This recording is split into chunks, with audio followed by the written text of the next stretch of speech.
हमने डिस्कस कर लिया था किस किस ऑपरेटर के बारे में। First operator arithmetic operator, addition, subtraction, multiplication, division, modulus and double asterisk means exponential operator. Okay, then we have discussed about assignment operator means double equal to and add with the arithmetic operator as like plus equal to, minus equal to, asterisk equal to, division equal to, modulus equal to. Okay, exponential को लेके नहीं चल रहा है ये operator के बारे में हमने पढ़ा. फिर आज हम पढ़ रहे हैं कंपैरिजन ऑपरेटर के बारे में. ओके, कंपैरिजन ऑपरेटर का मीनिंग क्या होता है? दो चीजों में कंपेयर कर रहा है ये. ओके, कंपैरिजन यानी तुलना कर रहा है. ये ऐसा ऑपरेटर बना रहे हैं पीएचपी में भी जो ऑपरेंड में कंपैरिजन यानी तुलना करके बता रहे हैं हमें. ओके, तो मैंने सेंटर में मार्क्यू टैग के थ्रू एक कंपैरिजन ऑपरेटर दे दिया है. H1 हेडर फाइल, हेडर के थ्रू मतलब टैग के थ्रू. ओके, हेडर को डिनोट करता है ये H1. फिर एक H4 दिया है जो सेंटर में मैं लेना चाहती हूँ. जो आउटपुट मेरा आएगा वो मैं सब किस में लेना चाहती हूँ? सेंटर में लेना चाहती हूँ. ओके, तो एट लास्ट मैंने क्लोज कर दिया सेंटर को. ये वे ऑफ फॉर्मेटिंग है ना. H4 से भी मैंने क्लोज कर दिया है. अब देखिए क्या करेंगे हम. मैंने दो वेरिएबल लिए, $p equal to 0. Okay, first of all, then $m equal to 10. Okay, we have taken two variables. Okay, अब मैं इको कराना चाहती हूँ कि क्या $p है वो $m के बराबर है क्या. तो कंपेयर कर रही हूँ मैं. तो इस कंपेरिजन के लिए देखो मैं क्या लगा रही हूँ, double equal to. Okay, equal to और m मैंने किस में दिए? देखो सभी नोट करना, ये मैंने स्ट्रिंग रूप में दिए. ओके, तो एक इंटीजर का मैं स्ट्रिंग से कंपेयर करा रही हूँ. बट ये डबल इक्वल टू क्या करेगा? Equal operator only it will look into the values and ignore the data types. अब आप देखिएगा कैसे करेगा ये. तो यहाँ मैंने कमेंट में लिख दिया इको टैग के थ्रू. क्या स्टेटमेंट दिया? Is $p okay equal to $m in the string. मैंने $m किस में दिए? स्ट्रिंग में दिए. इन दोनों का कंपेयर करके बताए और वेर अंडर इसको डम के थ्रू मैं इसको क्या करा रही हूँ? प्रिंट करा रही हूँ. ओके, ये मैंने फॉर्मूला लिख दिया है. देन मैंने इको करके br टैग दे दिया है कि नेक्स्ट लाइन में फिर वो क्या करे? नेक्स्ट चीज को कंपेयर करे. तो एक बार को हम इसका आउटपुट देखते हैं. Share the Google Chrome. अब इसमें हमारा प्रोग्राम ये कौन सा था? 17 है, कंपैरिजन ऑपरेटर.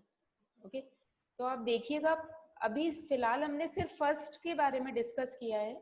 ओके, फर्स्ट के बारे में मैं डिस्कस कर रही हूँ और इसने क्या बता दिया?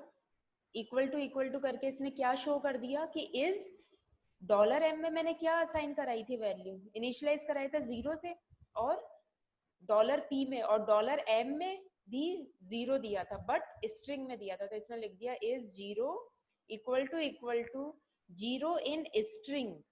0 जो कि मैंने स्ट्रिंग में दिया है वो इक्वल है क्या? तो उसने डेटा टाइप दे दिया ट्रू और फॉल्स. ये मतलब ये बता रहा है कि ये आउटपुट. अब मैंने कंपैरिजन कराया तो देखो इसने बूलियन डेटा टाइप दे दिया. समझ रहे हो तुम? ये अब हो किस में गया है? बूलियन में हो गया है ये. स्टार्टिंग में हमने डेटा टाइप्स में बूल डेटा टाइप पढ़ा था, ट्रू एंड फॉल्स. तो ये बता रहा है बूलियन टाइप में कि 0 इक्वल टू 0 है क्या? हाँ है ये. तो इसने डेटा टाइप दे दिया क्योंकि दो वेरिएबल्स का कंपैरिजन कराया हमने. ओके, तो इसने दे दिया कि ये बूल टाइप का है और ये बिल्कुल सही चीज है. ठीक है, again back to the dream viewer. अब नेक्स्ट देखो हम देखते हैं.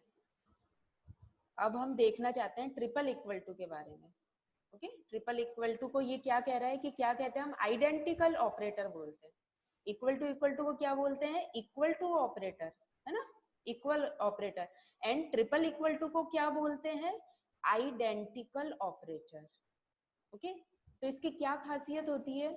ये वैल्यू का तो कंपैरिजन करेगा यानी इक्वल ऑपरेटर की तरह तो वर्क करेगा ही, बट एक फीचर और ऐड कर लेगा. क्या? ये डेटा टाइप को भी देखेगा, समझ रहे हो, ये डेटा टाइप को भी देखेगा, फिर हमको रिटर्न करेगा दो वेरिएबल में कि ये चीज ट्रू है या फॉल्स है। ओके, तो देखिए आप, ये वाली जो चीज है इसको हम एक बार कॉपी पेस्ट कर देते हैं जिससे फॉर्मेटिंग हमारे अच्छे से हो जाए। ये इधर कर रखा है फिलहाल, ठीक है। इसके बाद भी मैं br टैग लगा देती हूँ जिससे नेक्स्ट लाइन में गैप आ जाए, ठीक है, नेक्स्ट लाइन में गैप आ जाए। कंट्रोल सी, और ये आइडेंटिकल ऑपरेटर है, कंट्रोल V, ये इधर गलत हो गया है, इसको करना चाह रहे हैं कंट्रोल X, और ये हमारा आइडेंटिकल ऑपरेटर को शो कर रहा है। इधर मैंने br लगा दिया है जिससे नेक्स्ट लाइन में आ जाए और गैप हमें दिखाई दे जाए, ठीक है। तो देखिए इसमें मैंने क्या किया, $p में असाइनमेंट करा दिया 6 का। ओके, फिलहाल ये क्या है, इंटीजर है। ओके, $m इक्वल टू मैंने एक स्ट्रिंग दे दी, ई को br टैग, नाउ ई को करा रही हूँ मैं, क्या देखना चाहती हूँ, इज $p, जो ये $p है जिसमें मैंने 6 कराया है, ट्रिपल इक्वल टू, कमेंट दे रही हूँ ये पूरा स्टेटमेंट क्योंकि मैंने डबल कोट्स में दिया है ना, तुम देख रहे होंगे, ठीक है। क्या देखना चाह रही हूँ मैं कि ये $m के बराबर है या नहीं है ना, इट मीन्स क्या इसमें जो मैंने वैल्यू दी है वो बराबर है क्या, और उसका डेटा टाइप सेम है या नहीं है, दोनों चीजें ये चेक करेगा। देखो इधर 0 0 दिया था तो क्या आया था, बूल ट्रू आया था, लेकिन अब हम देखते हैं क्या ये ट्रू आता है क्या या फॉल्स आता है। Okay, back to the Chrome, refresh, तो देखो इसने फॉल्स दिया है, देख रहे हो तुम, इसने बूल फॉल्स दिया है, क्यों दिया, क्योंकि 6 क्या था, स्ट्रिंग में था। ओके, और एक 6 जो $p में असाइन कराया था हमने, वो क्या था, इंटीजर था। ओके, और दो का कंपैरिजन कराया कि क्या ये बात सच है या झूठ है ना, ट्रू है या फॉल्स है, तो इसने फॉल्स दे दिया। फिर से देखते हैं हम। ओके, और इधर लिख भी देते हैं कि ये जो $m है ये स्ट्रिंग में है, इन स्ट्रिंग, कंट्रोल सी, जिससे वहाँ प्रिंट आउट में सामने ही शो हो जाए, इजी हो जाएगा थोड़ा। और इसको एक बार को यहाँ क्लोज कर देते हैं हम, ये क्लोज कर दिया, ठीक है। नेक्स्ट हम देखते हैं, अब हम क्या देखना चाहते हैं, not equal to, comparison operator के बारे में पढ़ रहे हैं, अब हम देखना चाह रहे हैं नॉट इक्वल टू, कि 1 जो है $p में असाइनमेंट कराया है, जिसका असाइनमेंट ऑपरेटर के थ्रू असाइन कराई है हमने, असाइनमेंट ऑपरेटर है, सिंपल एक इक्वल टू लगाते हैं तो वो असाइनमेंट ऑपरेटर होता है, बट डबल इक्वल टू या ट्रिपल इक्वल टू लगाते हैं तो वो क्या बन जाता है, कंपैरिजन ऑपरेटर बन जाता है।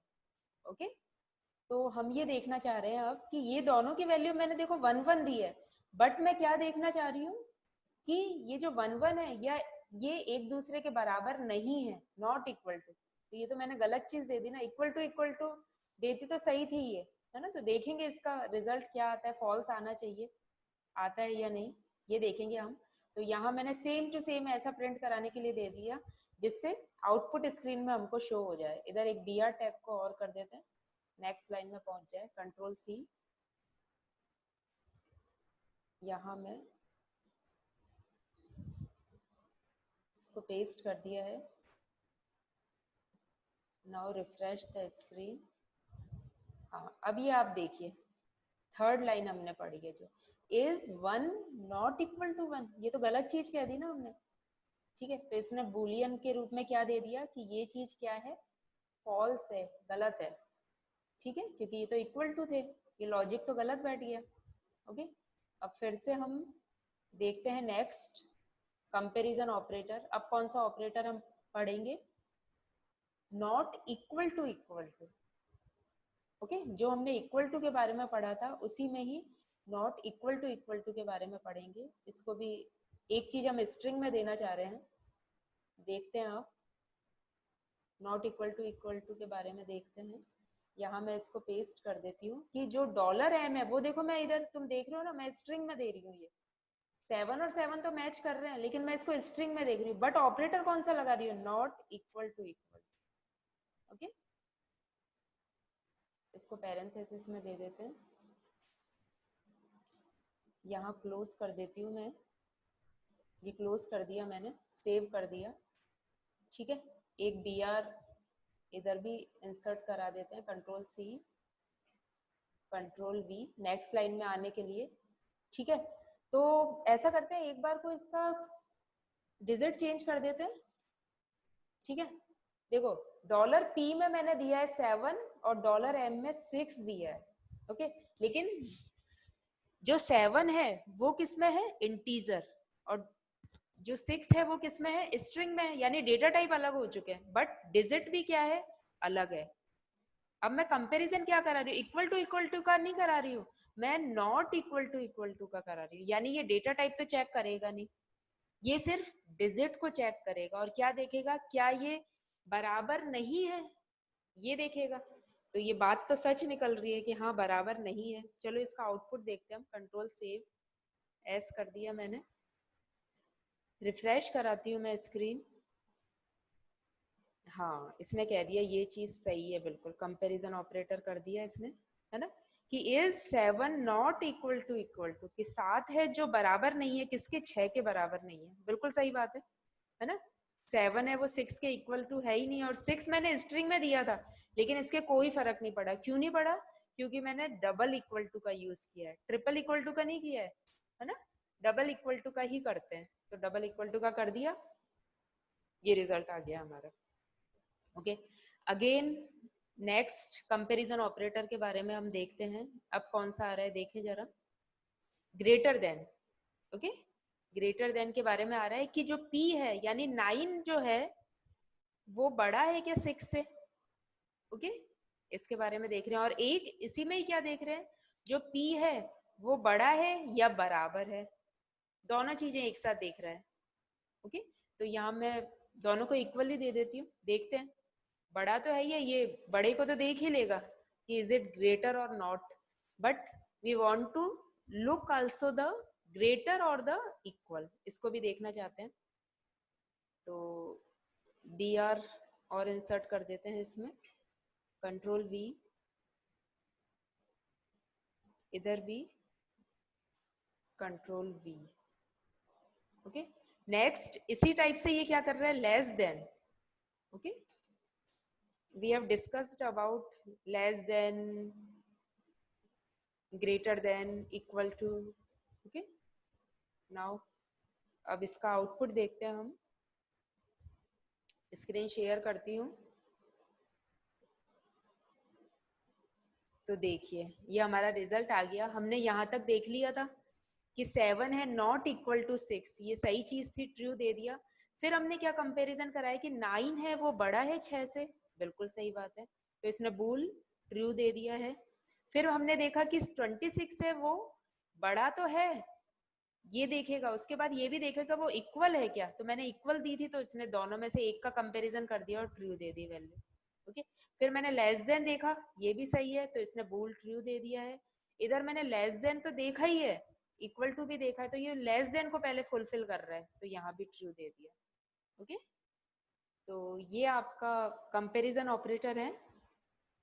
ओके, मेन जो इसके अंदर ध्यान देने वाली चीज है वो है डबल इक्वल टू और triple equal to. Okay, double equal to in comparison operator is used for comparing the digits, only digits, not the data type, but triple equal to is used for digits as well as the data type.